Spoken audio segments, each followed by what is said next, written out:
वो कहते हैं ना, था जिसका इंतजार वो शाहकार आ गया। तो डकी भाई के फॉलोअर्स इंतज़ार कर रहे थे कि उनसे बात सुन सकें, उनकी ज़बानी जान सकें कि उनके साथ हुआ क्या, किस तरह उनको एयरपोर्ट से पकड़ा गया, गिरफ्तार किया गया और जेल रखा गया, उन पर केसेस चलाए गए, उनके साथ अंदर क्या हुआ, क्या तफ्तीश की गई, जब वो बाहर आए हैं तो फिर क्या मामलात हुए, कोई सेटलमेंट हुई है या वापस जाना है, दोबारा तफ्तीश होगी, वगैरह वगैरह।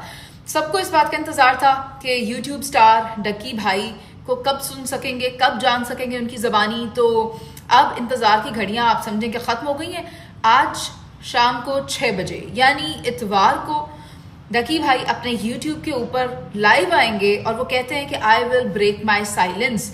अब मैं खामोशी तोड़ दूंगा और बात करूंगा। पूरे 100 दिन मुकम्मल हो गए हैं, सेंचुरी की है मैंने, 100 दिन मुकम्मल हो गए हैं कि मैं एक लफ्ज़ नहीं बोला, एक बात मैंने नहीं की, कुछ भी नहीं कहा, लेकिन आज मैं सब कहूंगा और अपने YouTube के ऊपर कहूंगा।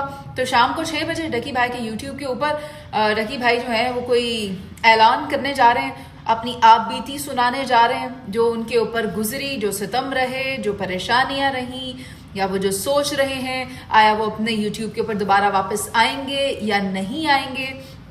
जो भी बातें हैं, आपके जितने भी सवाल हैं, आप जाइएगा वहाँ YouTube पे नीचे कमेंट सेक्शन में लिखिएगा, आपके सवालात के जवाबात भी दिए जाएंगे। लेकिन वो जो खातून यूट्यूबर हैं कमल, जिनका नाम है, वो ये कहती हैं कि डकी भाई वापस तो आ गए हैं मगर अभी अपनी जहनी कैफियत बहाल नहीं कर पाए, अपना मेंटल स्ट्रेस, मेंटल प्रेशर ठीक नहीं कर पाए, वहाँ से रिवाइव नहीं कर पाए, तो वो एक ब्रेक लिए हुए हैं यूट्यूब से।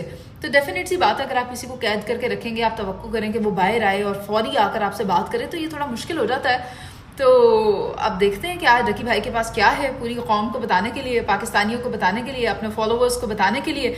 और उनके फॉलोअर्स भी उनकी सेहत के हवाले से जानना चाहते हैं, उनकी आप बीती सुनना चाहते हैं, तमाम मामलात जानना चाहते हैं। So guys, today 6 PM at the official YouTube channel of Ducky Bhai. Good bye.